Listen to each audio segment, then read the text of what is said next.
sampun boten enten tenagane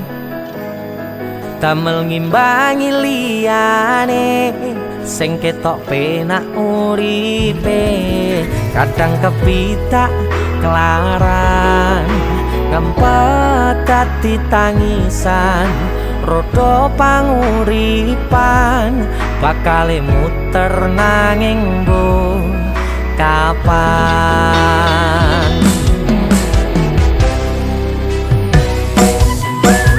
sopo